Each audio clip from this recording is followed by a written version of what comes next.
মধ্যে যাক একটু দাদা।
সরকারের কাছে আমার একটাই দাবি, একটাই অনুরোধ, আমি গুণীবাদ ন্যায় বিচার চাই, ন্যায় বিচার চাই আমার বাবার আত্মার শান্তির জন্য, যাতে আমার বাবা মরে যায় কষ্ট পাওয়া গেছে, যে কষ্ট পাওয়া গেছে যেন আত্মা শান্তি পায়, সেই জন্য আপনাদের কাছে আমার অনুরোধ, আমার বাবারে আমার মামারে ন্যায় বিচার করে দেন, আমার পুলিশ সার্কেলের কাছে আমার অনুরোধ, আমার এক ছেলে সবার কাছে আমার অনুরোধ, শাস্তি চাই, শাস্তি চাই, ফাঁসি চাই,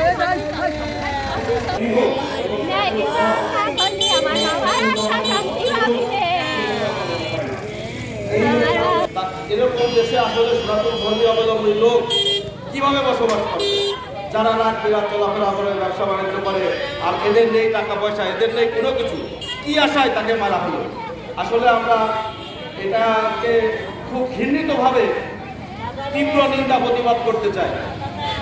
আপনারা আমাদের সাথে এক মধ্যে সবাইকে এটা প্রতিবাদ করার জন্যই আহ্বান করতেছি। ধন্যবাদ। তার যে হত্যাকাণ্ড বর্ণনা করা আসলে ভাষায় প্রকাশ করা যাবে না, এবং নৃশংস হত্যাকাণ্ড দেখে আসলে সারা রাত আমি ঘুমোতে পারিনি। একজন গণমাধ্যম কর্মী হিসেবে পুলিশের কাভার ভ্যানে আটক থেকে কিভাবে বলে যে সাংবাদিককে কানে থাপড়াবো, দেখে নেবো, এবং সে বেরিয়ে এদেশে হিন্দু রাখবে না, বেরিয়ে আবার সে হত্যা করবে, এই যে এবং যে হত্যাকাণ্ড, যে মানে মানুষ গরু ছাগলকে যেভাবে জবাই করে সেইভাবে জবাই করেছে, এইটা কি একটা মানুষের প্রাপ্য? এটা কি একটা মানুষের জীবন? তাহলে আমাদের নিরাপত্তা কোথায়? আমরা কার কাছে বিচার চাইব? আমরা কার কাছে বিচার চাইব? দেখুন, আর তার মতো মানুষ বাংলাকে বলতে পারবে না ভজন কুমার হোক, তার বড় ভাই সাধন কুমার হোক, তারা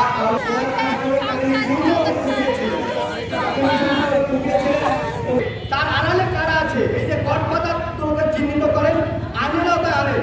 একটা আবুলের ফাঁসি দিলে হবে না, তার সাথে যারা জড়িত তাদের সবাইকে আইনের আওতায় আনতে হবে, তাদের সবাইকে দৃষ্টান্তমূলক শাস্তি দিতে হবে। সে যাতে তার এই শাস্তি দেখে যাতে এরকম ধরনের অন্যায় শাস্তি কেউ না পায়। এখানে হিন্দু মুসলমান বলে কোনো কথা নেই, খ্রিস্টান বৌদ্ধ বলে কোনো কথা নেই।